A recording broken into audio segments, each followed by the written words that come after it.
Here's a fun one. So our sixth low E string, on the fifth string at the seventh fret, we also have E an octave higher. And then back on the sixth string at the seventh fret, we have B.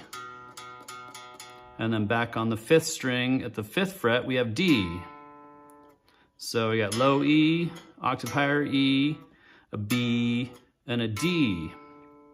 And for this little tune, we go low, da, da, da. That's kind of the first half. There's the second half. So that pattern, and then low E string twice, B, D,